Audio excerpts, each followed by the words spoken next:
You have probably noticed that British people talk about the weather constantly, almost obsessively, and most of the time it is because the weather is unremarkable enough that commenting on it fills conversational silence. But right now, in May of 2026, the weather is doing something genuinely worth talking about, genuinely worth stopping and paying attention to, because the maps that forecasters and meteorologists rely on have turned deep red across Britain, and that red is not a design choice. It is a warning written in color, and what it is telling the country should make every single person living under those maps think carefully about what is coming in the days ahead. The numbers being reported are striking on their own. The Met Office has confirmed that temperatures across southern Britain could reach 26 degrees Celsius, a figure that represents not just a pleasant warm day, but potentially one of the hottest readings the country has recorded this year to date. To put that in context, the previous yearly high before this surge was recorded in early April at Kew Gardens in London, where the thermometer touched 26.55 degrees Celsius. The fact that Britain is now pushing against that same ceiling in mid-May, weeks earlier than would typically be expected, is a signal that this spring is not behaving like springs that most people in this country grew up experiencing. The progression of this heat event has been tracked through multiple forecasting systems, and the consistency between models is what gives forecasters confidence in the numbers they are publishing. What makes this event particularly significant is not just the peak figure, but the geographic spread beneath it. According to the UKV weather model, as many as 53 counties and regions across. That is an enormous footprint. We are talking about areas reaching from Cumbria and Lancashire in the north, through the entire Midlands corridor covering Leicestershire, Derbyshire, Staffordshire, Shropshire, Warwickshire, Worcestershire, and Herefordshire, all the way down through East Anglia, Norfolk, Suffolk, Cambridgeshire, and into the densely populated southeast, where Greater London, Surrey, Kent, Essex, Sussex, Hampshire, Berkshire, Hertfordshire, Bedfordshire, Buckinghamshire, and Oxfordshire are all sitting comfortably above the 22 threshold. Wales is not exempt either, with forecasts placing Cardiff, Swansea, Newport, Pembrokeshire, Carmarthenshire, and more than a dozen other Welsh counties in the same warm band. When you see a list that long in a single weather event, you're not looking at a localized hotspot. You are looking at a country wrapped in warmth from one end to the other. The temperature anomaly charts that circulated from MetDesk and other forecasting platforms in the days leading up to this event are what gave this story its visual power.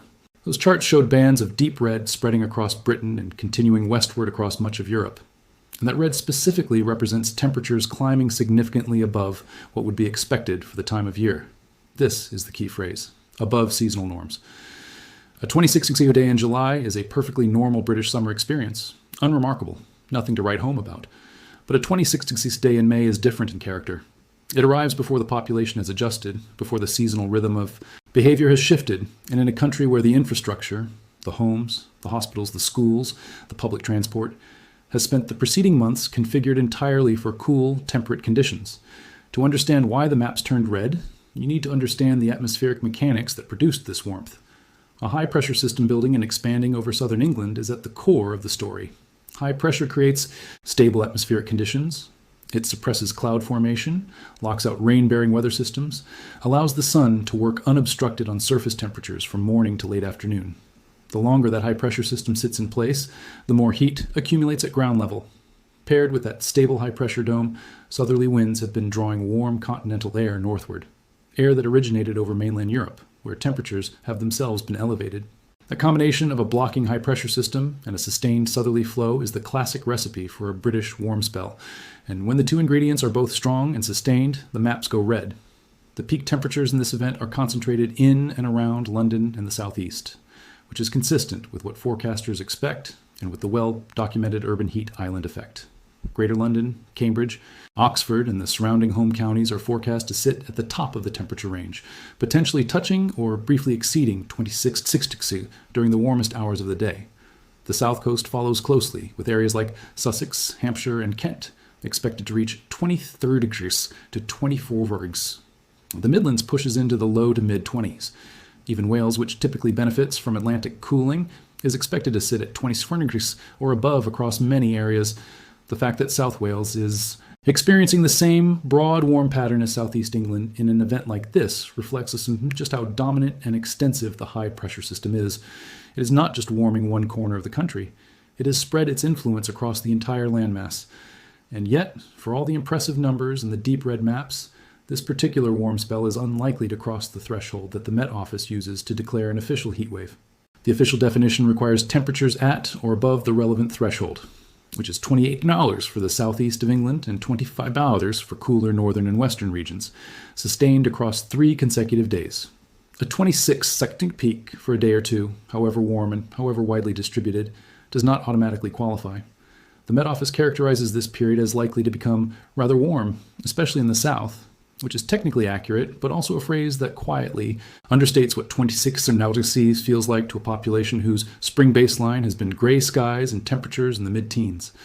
Rather warm is meteorologically measured language for the person sitting in an unventilated bedroom at midnight, trying to sleep through 19-inch C overnight temperatures in a house that has no air conditioning and was designed for a completely different climate.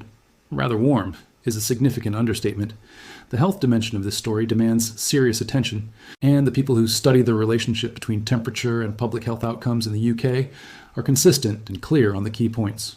Dr. Radhika Khosla of the University of Oxford has described the health implications of rising temperatures as serious, pointing to the physiological changes that occur across circulatory, nervous, and respiratory systems when the body is exposed to sustained heat.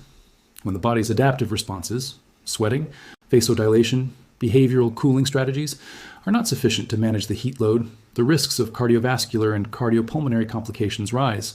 Those risks are not evenly distributed across the population. Older adults, particularly those over 65 living alone, face the sharpest increase in danger. Young children are similarly vulnerable because of their still developing thermoregulatory systems. People managing chronic conditions, kidney disease, diabetes, heart disease, respiratory illness, face compounding risk from heat exposure. Athletes and outdoor workers who cannot simply step inside and wait for the peak to pass are at sustained elevated risks through the working day.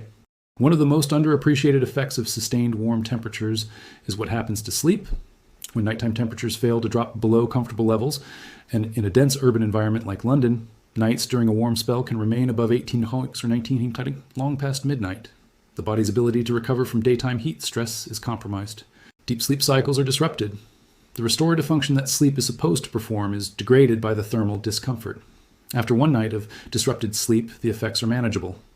After 2 or 3 consecutive warm nights, the cumulative impact on cognitive function, mood, decision-making, and physical resilience becomes meaningful.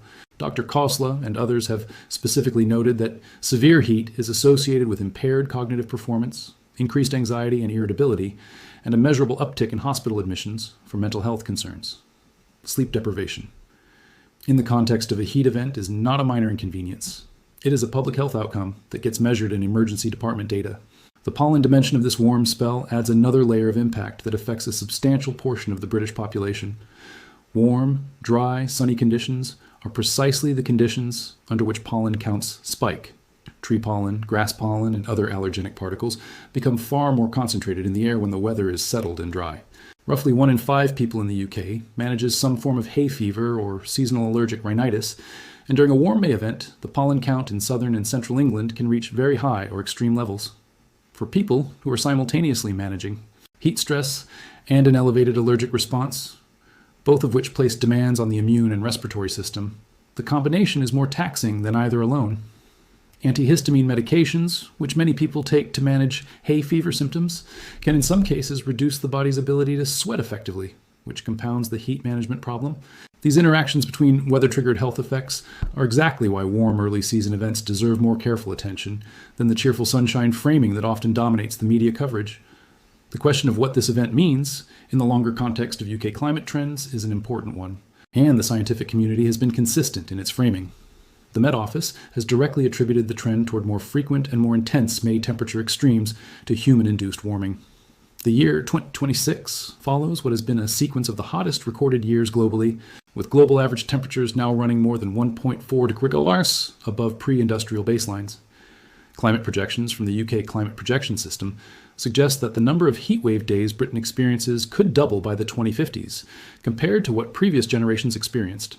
What is currently being treated as a notable warm spell, newsworthy enough to generate headlines and red maps, is forecast to become a much more ordinary feature of the British calendar. The maps that seem alarming today are on a trajectory to seem unremarkable within decades. That trajectory is what should be generating the most serious conversation, not just in weather forecasts, but in planning decisions, building regulations, public health policy, and infrastructure investment. Britain's housing stock was never designed for this. The vast majority of homes in the UK were built to retain heat efficiently through cold, damp winters, which, for most of recorded British history, was entirely appropriate. Those same insulation properties that keep houses warm in February become liabilities in May when outdoor temperatures push into the mid-20s. The proportion of UK homes equipped with mechanical cooling systems remains very low by European and international standards. A reasonable historical adaptation to a climate that did not historically require it, but a growing structural vulnerability as that climate shifts. Schools, care homes, and many NHS facilities were built under the same assumptions. The government and local councils are aware of this gap. The pace of retrofitting and adaptation planning is, however, moving significantly slower than the climate is changing.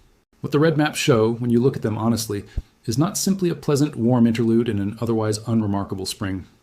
They show a country pushing against the edges of its own thermal comfort zone in a month that its buildings, its health systems, and its population were not designed to manage at this temperature. The 26th peak is real. The 53 counties and regions sitting at 20 C and above are real. The southerly winds pulling continental warmth northward are real.